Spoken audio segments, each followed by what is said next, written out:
Hello, everyone. Welcome to this webinar, Research and Development. I'm Peter Towers, Managing Director of ESS BIZTOOLS. I hope you're having a wonderful day.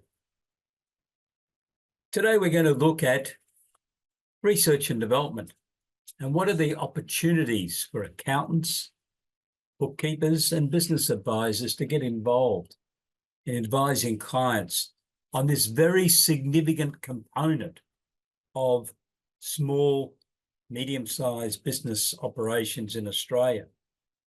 And I'm going to show you why it's so significant.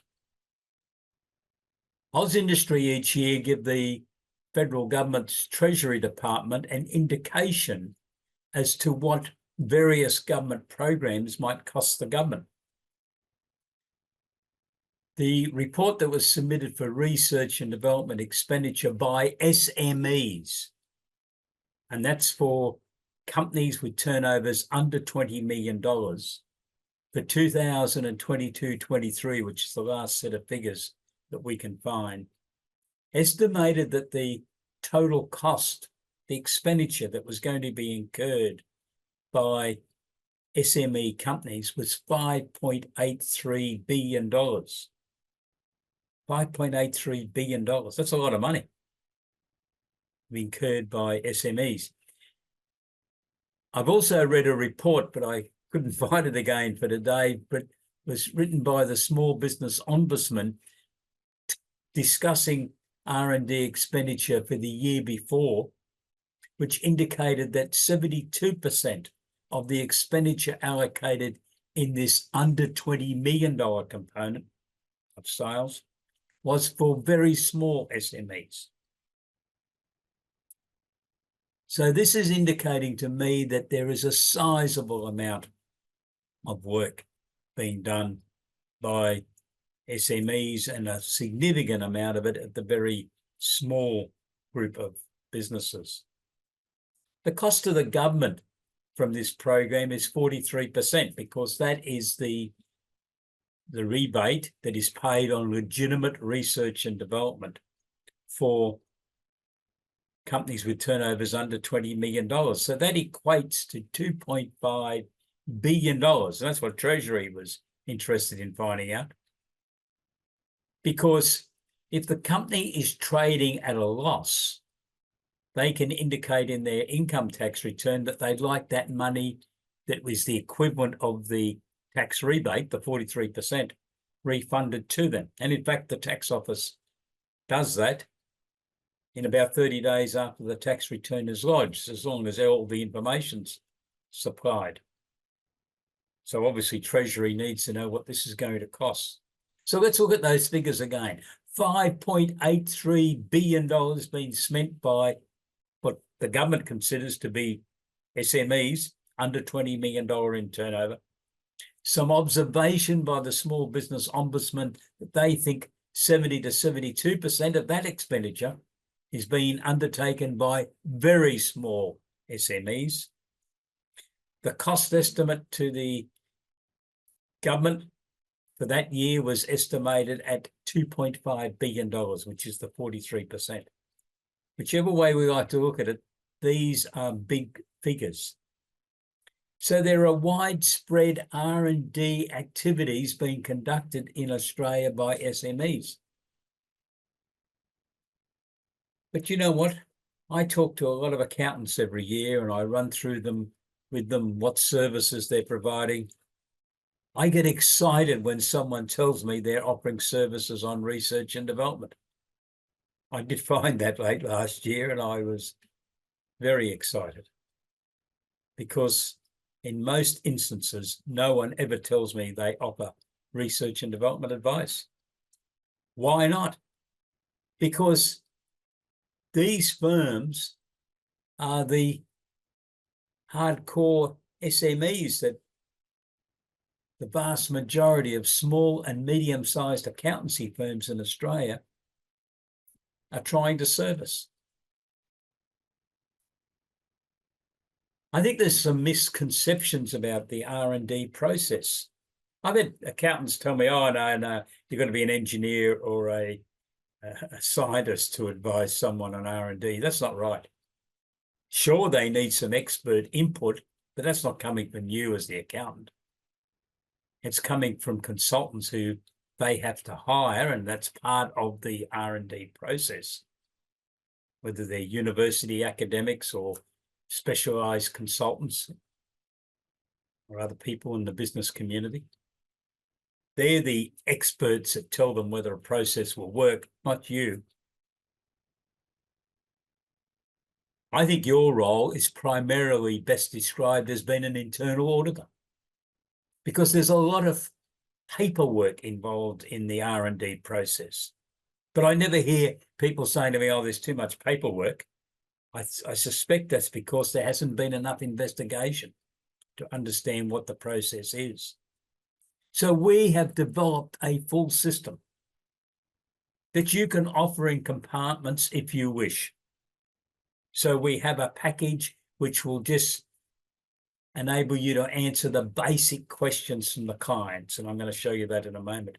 But then we've got the full package, which is very comprehensive and covers the whole journey from the beginning of the process, hopefully getting the client early enough to make sure that he or she has abided by the system notes right through, preparing the returns that have to be lodged 10 months after the end of the financial year at the latest, normally the 30th of April, obviously for a 30th of June year end,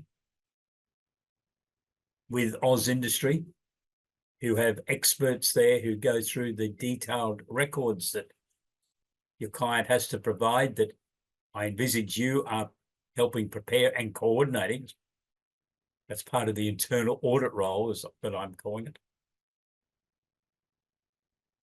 And then once the tax officers finish that assessment, they issue a report back to whoever lodged the income, whoever lodged that application, normally you, which includes a reference number that you are to then include on the company's tax return, so you can lodge the tax return.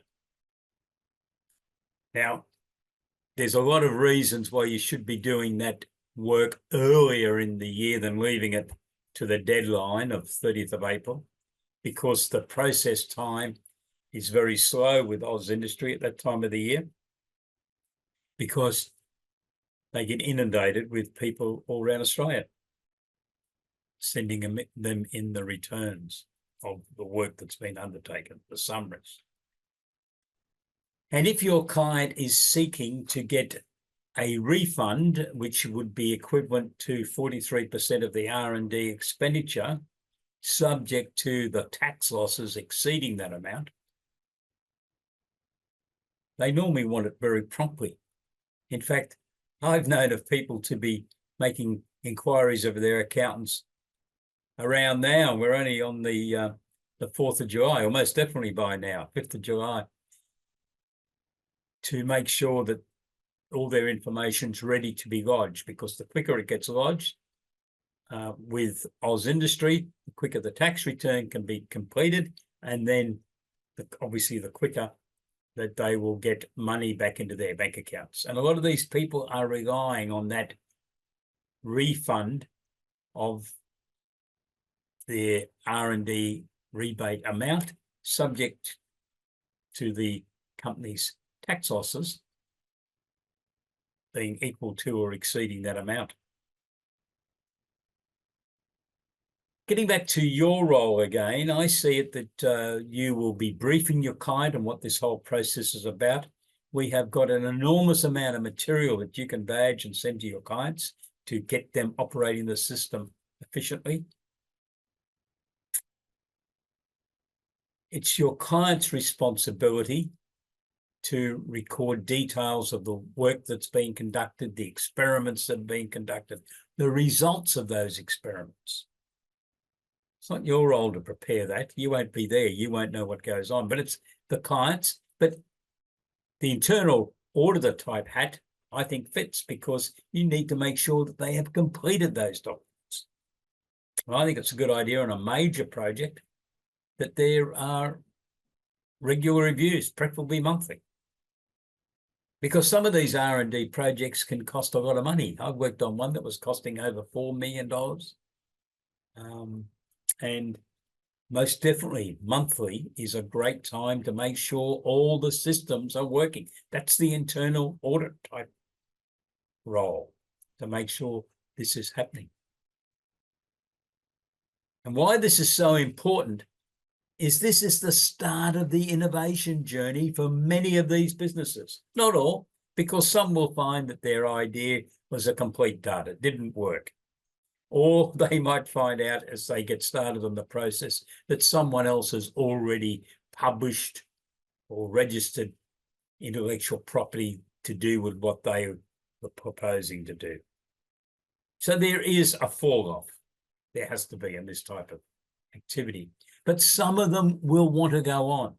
It's the start of the innovation journey because they cannot achieve anything else unless they can get this R&D project to produce them a new template, a new model that they can then look to working out how they're going to commercialize it. And they normally need to raise money because, in my observation, having worked in this sort of space for 25 years, a lot of them run out of money. They've spent their money in their initial R&D. That's why they're so keen to get the return to Oz Industries completed and then the tax return lodged so that they can get that refund money back into their bank account and then start the next lot of research and development activities. And this might go on for a number of years. But the ones that are going to be successful will be very conscious that they need to be talking to people as best they can without revealing all of their intellectual property about investing in their companies. So this is the journey, because to talk to investors, they need a business plan. They need a vision. They need predictive accounting reports, budgets, cash flow forecasts, projected balance sheets. They need a team. They need some leadership people. They need to invite some people to be directors on their board. How much is all that going to cost? There are some government grants that they might be able to apply for. Some very big government grants recently been announced by the government. But they will not achieve any success out of a government grant unless they have been assisted in putting the application together, unless they are a very unique business person. Most of them need assistance. And it might be from a group of people that is beyond an accounting firm as well. They might need a technical expert to write a report so that the government agency, the federal government, Oz Industry, can see that there is some progress that can be achieved. So I'll repeat what I've got on the slides. Undertaking research and development is a prerequisite for virtually every successful innovation.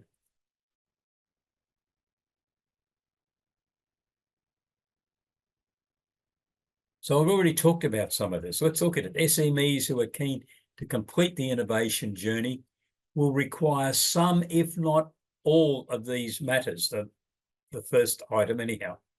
Business plans are maps for tourists.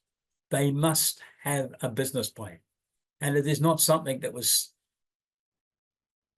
prepared on Friday morning at 8 a.m. and completed by 8:30 a.m. A business plan needs far more input and thought if it's going to pass the pub test, in effect, which is the test that Oz Industries in particular and the tax office will apply to it. But more importantly, potential investors are not fools. They want to know what's going to happen. Predictive accounting reports, budgets, the key drivers. These are the sub-accounts: inventory, debtors, creditors, the payroll, research and development, capital expenditure. All those items should not be hidden in a budget and a cash flow forecast. They should be highlighted as the key drivers, because that's very important in this business process. The projected cash flow forecast and the projected balance sheet, so that you can be the storyteller. You can be saying to your clients, you do all this, this is what it's all going to look like in 2, 3, 5 years' time. And then we get round to capital raising. Now, over the last 7 years, we've had 2 new types of capital raising structures available for SMEs in Australia. Unfortunately, they are still relatively secret areas. They shouldn't be, but they are, because the first one is early stage innovation company. An outstanding way for young companies under 6 years of age, turnover under $200,000, not including any government grants received under the Accelerating Commercialisation Grant, and expenditure under $1 million, all those figures in the previous 12 months, could be admitted as an early stage innovation company. The big benefit is there is an incentive supplied by the Australian Taxation Office to the investors. The government introduced an incentive to get Australian people with money to invest, to consider investing in Australian entities. And those benefits can be quite substantial, up to $200,000 for a sophisticated investor. And if they hold the shares for longer than 12 months and less than 10 years, they pay no capital gains tax.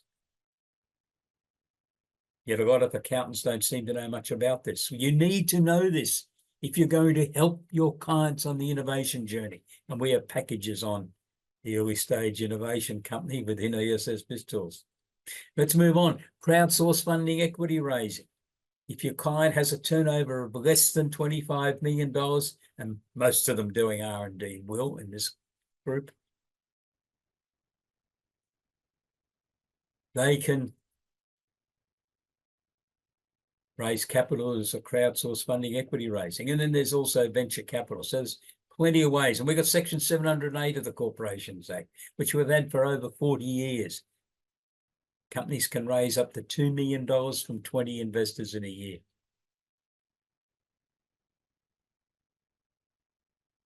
There's also other fringe activities that could emerge for your accounting, business advisory, or bookkeeping firm if you're wanting to get into this space.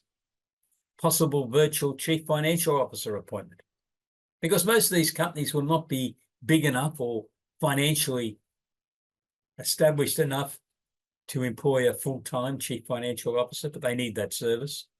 So this is an ideal opportunity to be presenting the virtual concept to them. Board of advice, board of directors, they could be involved in that. So it's undoubtedly interesting and challenging work. And virtually every accountant I talk to around Australia lately tells me that the attraction of talent and the retention of talent is one of the biggest, or the 2 biggest problems that most firms have got. This sort of work will help them because it's interesting, it's challenging, it's different. Every client's going to have different issues. Gives them a variety from the tax return work. So we're in the beginnings of a new financial year, 24-25. We're in an era where there's a lot of problems for SMEs in the marketplace. I read yesterday there's been 3,000 construction industry liquidations this financial year just ended. 3,000 odd. There's a lot of need for assistance from our clients. Inflation's up, interest rates are up. This is a great way you could help someone that is undertaking research and development. Have you asked your clients, do you know who is undertaking research and development? Are they going off and seeing someone else? Or are you losing potential clients in your area because people get to know who does R&D work. So a firm that might have been quite happy to seek your accountancy services may well have gone off somewhere else. They may have gone to a Big Four firm, but they don't really service SMEs very well. They really don't. So I think you need to proactively talk to people about taking the innovation journey to see where all this will take them, and what they can achieve. So we're going to give you an overview now of the ESS BIZTOOLS product package for research and development. We have a procedure control form. We have one of them for each of our 34 product packages, but you've obviously got that. That guides you through the process. There are 45 separate forms in the complete package. Now, you won't need all of them for one client, I don't think. But some of our clients possibly use all those forms with different clients over a year. There are 14 flowcharts which we're prepared to assist you to be able to guide your client and your team. Very important, your team need to get a grasp of what all this is about, because most of them have probably never had any involvement with the research and development process.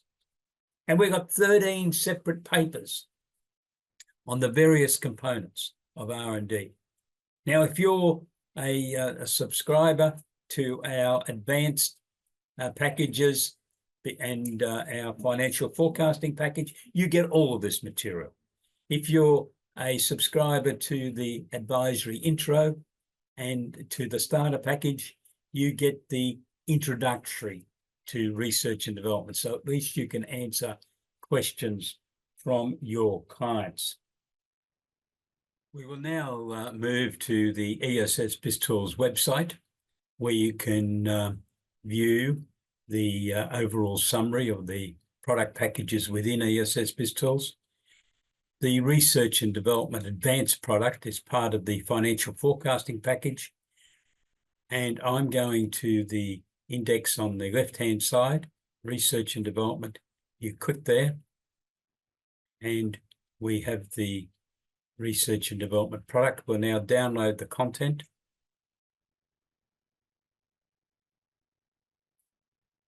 Which is now summarized on the screen. There's a lot of information in the research and development product package. The BASs refer to business advisory services. They're the forms. There's 45 of the forms.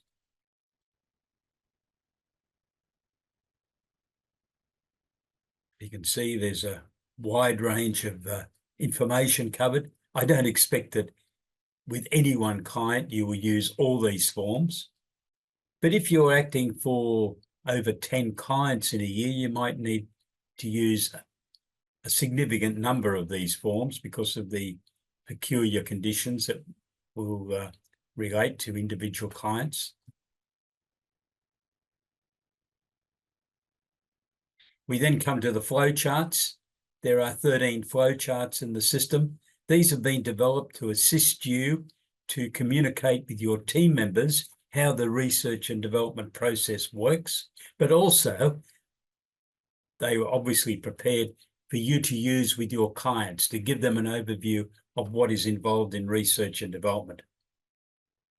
And as I said earlier in this presentation, the concept is that I see your role as being an internal auditor type role to make sure the client has completed all the tasks that are required to claim the research and development rebate.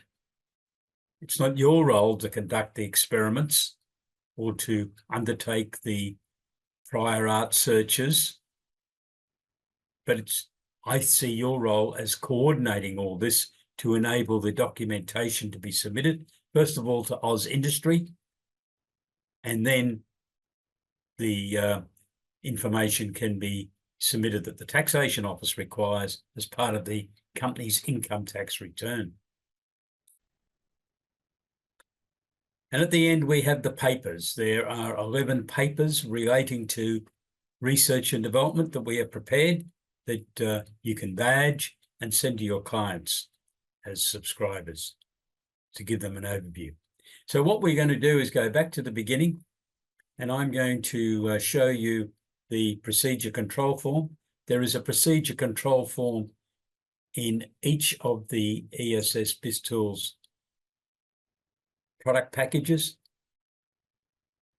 It's there to give you an introduction to what this is all about. So first of all, we outline why the form's been produced and some of the processes. We indicate that your client must be able to identify some hypothesis or hypotheses, and that's part of the planning of a research and development project, which we'll look at in a moment. And we refer to some of the other forms that are contained within the system. And then we move into, where do you start? What's the preparation? Welcome to the system. Please read the paper 012009, which looks at the income tax incentives that are available for research and development. And then we look at some of the marketing and promotional material that the system includes that you could use to communicate to your clients and prospects that you're able to assist them in this very important function of research and development. Why? Because this is where the innovation journey commences. This is where a whole range of the government incentives for SMEs begins. They are targeted at companies who are undertaking research and development activities. Quotation and proposal, very important from an accounting point of view. We've got samples there, you can use your own, of course. And then we start going into project planning, how you're going to look at doing this. So this is a procedure control form, but also a team training documentation for your team members to make sure that they are abreast with the exact requirements of the research and development system.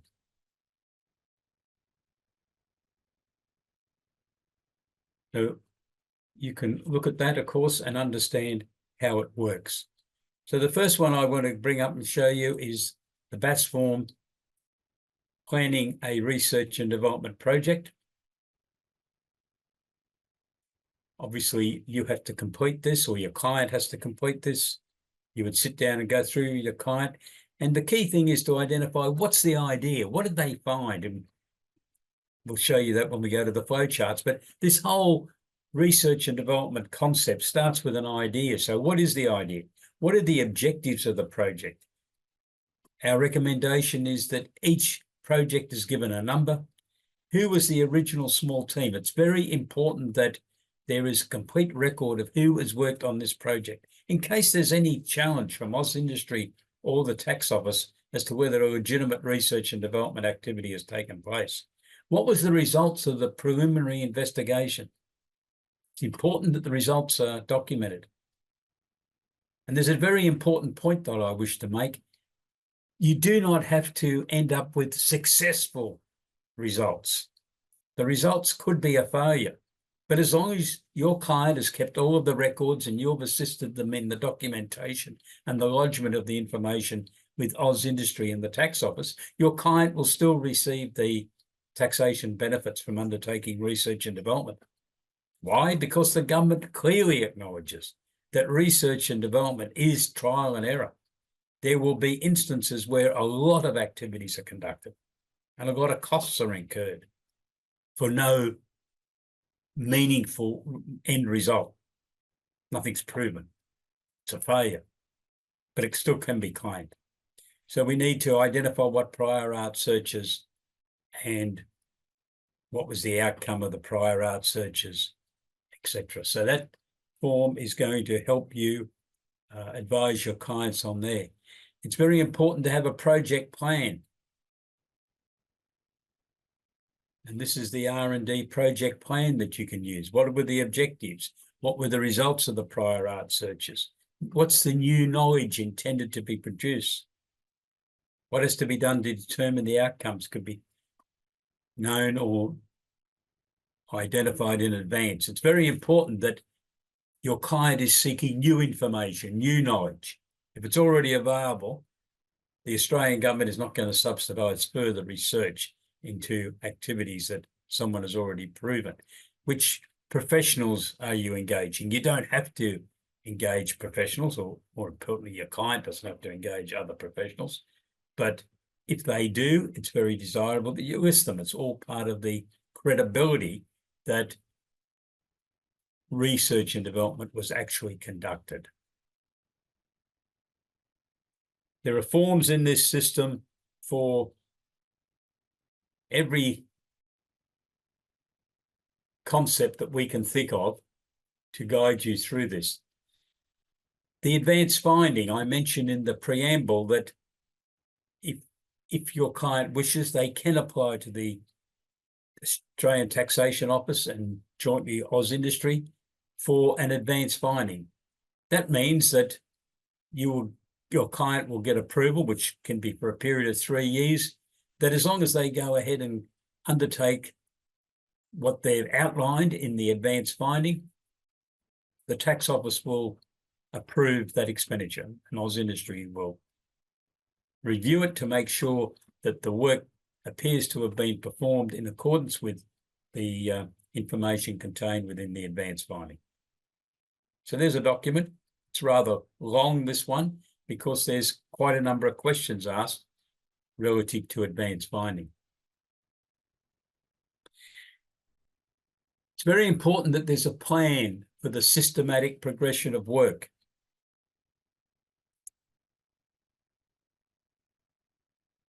And this is this form.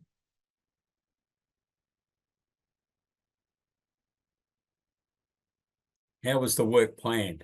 What was the core activities? What's the significant reason for planning to undertake the activities? Generation of new ideas. What were the hypotheses that were used? And your client can have quite a number of hypotheses or hypotheses whereby they are listing what they are attempting to prove one way or another. What competent professionals were involved? What was their involvement?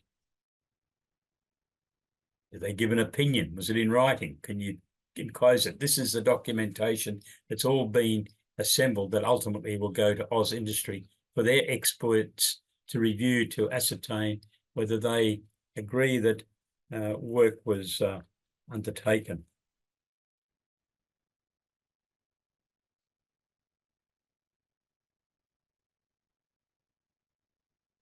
Just showing you something different now, we suggest that you have project codes which will assist in identifying what a particular segment of work was.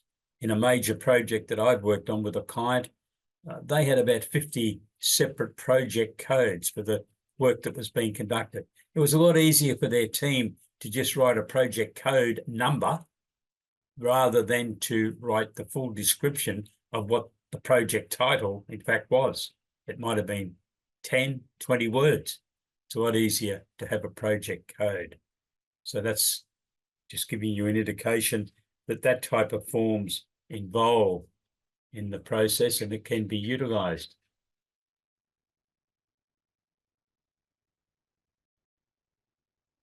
There's a special requirement under this legislation to identify that payments to associates have actually been paid. You can only claim the amounts that have actually been paid. So this goes contrary to the accrued accounting rules, that if money is owed, normally it can be claimed, but in research and development, it physically must have been paid.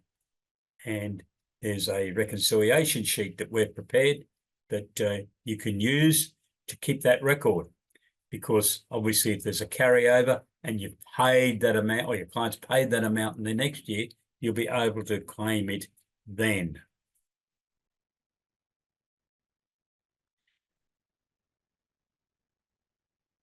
Okay, I now want to just bring up a couple of the papers to show you the information that we have, which will this is paper on research and development eligibility. This is an ESS BIZTOOLS paper. Our subscribers are able to badge the papers. That's why we have here delete the logo. Some people still leave it there, but you can insert the name of the accounting or bookkeeping firm or advisory firm that are subscribing to ESS BIZTOOLS. This is a short paper, some are considerably longer than this, but this is identifying the company eligibility and also identifying what the research and development benefits will be. For a company with a turnover under $20 million, it's the applicable tax rate, which is currently 25% for those companies, plus a premium of 18.5%, meaning that they're able to claim 43.5% of the eligible research and development expenditure. For companies with turnovers over $20 million, there is a different set of formulas, and they are summarized there in the form. So this is a paper you could print and send to your clients to give them satisfaction that they understand how this process works. And we've got another one I want to show you. This is the planning a research and development project.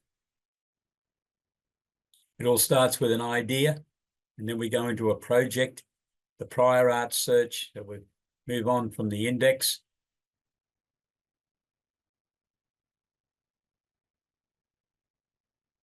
So this is the introduction, explaining how it works. It is linked to other forms, so it's linked to these forms.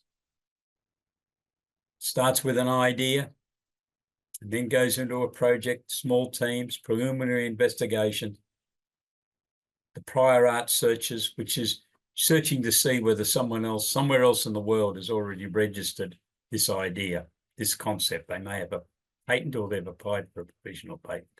Identifying what hypothesis is about, and there's some definitions there.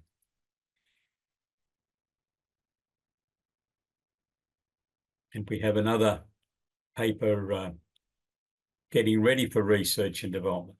So we've developed the papers in short amounts, readable in 20 minutes or so maximum, so that your client can gain an appreciation rather than giving 150 pages of material all in one go.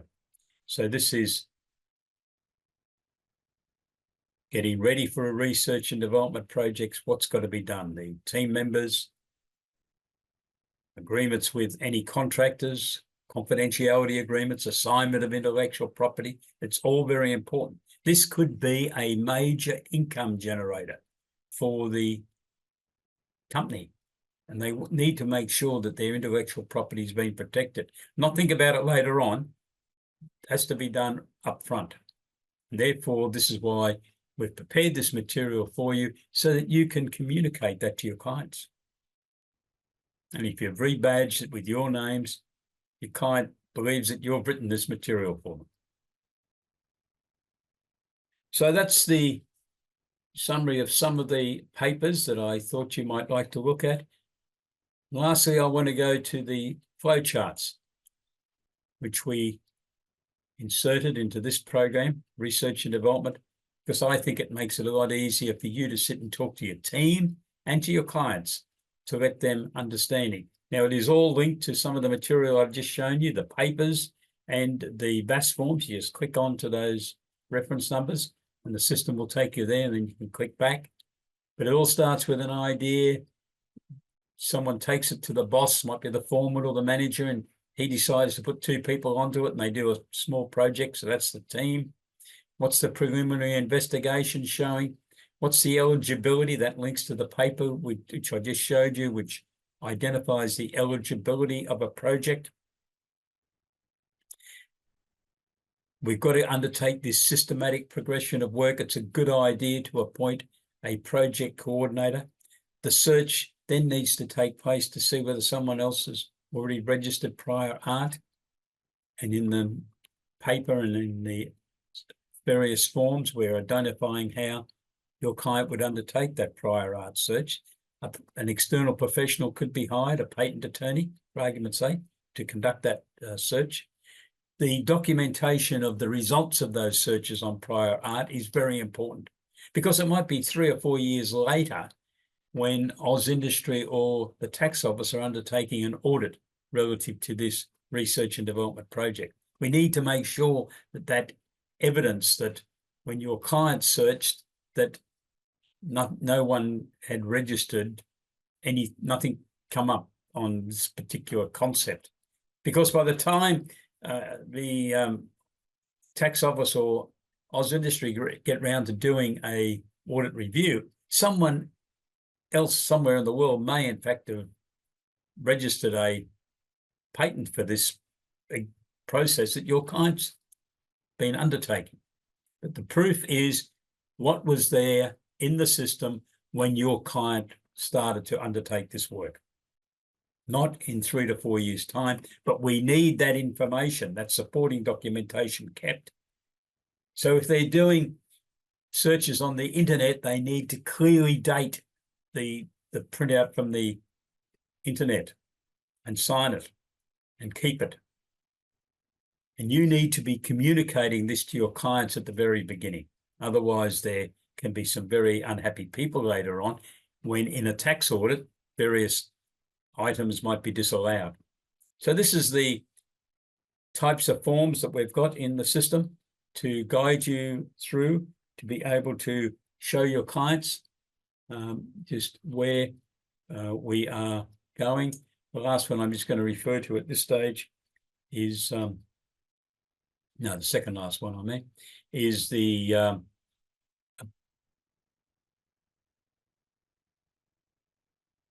appointment of team, appointment of contractors, making sure that intellectual property agreements are being signed, confidentiality agreements. This is really setting the tone that everyone needs to understand. This is a major project. Competent professionals, just because they're from universities, they should also be signing confidentiality agreements and assignment of intellectual property if your client is paying for them. If your client has entered into other agreements, that's okay, that's between, but our suggestion is your client ensures that they have an appropriate legal document prepared to cover what the agreement is, especially for large organisations. People move in and out of those organisations, and a dispute may not arise for quite a long time, could be years. And then another organisation makes claim to a invention.